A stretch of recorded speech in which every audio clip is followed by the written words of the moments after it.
Number 1 on this list was so feared that American states passed laws specifically to ban it. Not a gun, a knife. And number 2? Number 2 gave the English language a phrase that men used for 100 years without knowing where it came from. 1843. A cabin in the Missouri Territory. It is past midnight. A woman wakes up. The dog is not barking anymore. That is the part that wakes her. She does not reach for a gun. The gun is over the door, and the door is across the room. She reaches for what is beside the bed, and on the frontier, there was always something beside the bed. That is the thing people get wrong about the frontier. They picture a rifle over the fireplace, and they stop there. But a rifle takes both hands, and time, and light. A frontier family lived surrounded by things that could save their life in half a second. Most of them were not weapons at all. They were tools, until the moment they weren't. Here are 15 things every frontier home kept within arm's reach. Let's count them down. Number 15. The kitchen cleaver. Every cabin had one. It hung on a peg by the hearth, because meat had to be broken down at home. Heavy, short-handled, built to go through bone. Nobody ever thought of it as a weapon, but it lived in the room where the family spent every waking hour, and it was always exactly where you left it. Number 14. The fire iron. The poker beside the hearth is the most overlooked object on this entire list. Think about it honestly. It is a solid rod of iron, 3 feet long, standing upright, in the one room of the house that is always lit and always occupied. It was in reach of the chair, the cradle, and the bed, and every single person in that house knew exactly where it stood in the dark. Number 13. The axe. Every farmer owned several. That is documented. Not one axe, several, because the axe built the frontier. It felled the timber. It squared the logs. It split every stick of firewood that got the family through winter. And it stood in the yard, by the block, where a hand could find it without looking. Number 12. The hatchet. The axe's little brother, and far more likely to be inside the house. A hatchet-shaped wood, cut kindling, drove stakes, and did 100 small jobs a day. It was small enough to be carried and heavy enough to matter. Most frontier men had one on the belt or in the wagon at all times. Number 11. The belt knife. Here is the true workhorse. A blade of about 6 to 8 inches, with a plain wooden handle. One pioneer account said it plainly. Knives were as common on a settler's belt as shoes on their feet. It skinned game, cut rope, carved wood, prepared leather, and made supper. From dawn until dusk, it never left a man's side. And because it never left his side, it was the thing his hand found first, every time. Number 10. The scythe and the corn knife. Every farm had long blades for the harvest. A scythe for hay, a corn knife for the stalks. These were not subtle. They were enormous curved blades on wooden handles, and they hung in the barn all season. Nobody built them to fight, but no one who saw one coming ever confused it for a farm tool. Number 9. The spade. The most boring object on this list and the one settlers valued most. A spade dug the post holes. It cut the sod blocks that built entire houses on the treeless plains, where a family might cut thousands of them. Long handle, steel edge, always leaning by the door of a house it helped build. Number 8. The bullwhip. The teamster's tool. It moved oxen and mules across 2,000 miles of trail, and a skilled man could crack it inches from an animal without ever touching it. It hung coiled on the wagon seat. And a man who could place that crack inches from a mule's ear could place it anywhere else he liked. Number 7. The tomahawk. Now we come to something built to be both. The tomahawk came from Native American tools that predate recorded history. Stone heads lashed to wooden hafts. When European traders arrived with iron and steel, it changed into the tomahawk we picture today, and it spread across the frontier fast. Settlers and warriors alike wore it on the belt. It chopped firewood, it broke open crates, and it was a devastating close-quarters weapon.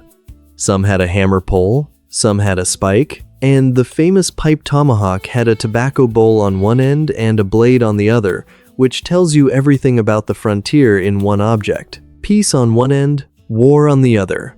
Here is where the story turns. Everything so far was a tool first, something a family bought to work with that happened to be dangerous. But the frontier home kept real weapons too, bought for one reason, and one reason only. And before we get to them, one of these just put a specific object in your head, something from a grandparent's house, something that hung on a wall or stood in a corner and nobody ever explained. Tell me in the comments what it was and where it hung. Number 6. The brace of pistols. Long hunters and prairie travelers carried them in pairs. 2 single-shot pistols, because a single shot was all you got. You fired one. There was no reloading in a fight, so you dropped it and reached for the other. After Colt's patent expired in 1857, revolvers took over completely, and the single-shot pistol became a relic almost overnight.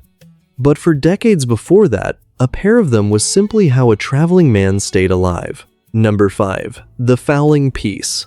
Not a rifle, a smoothbore loaded with shot. This was the most practical gun a homestead could own.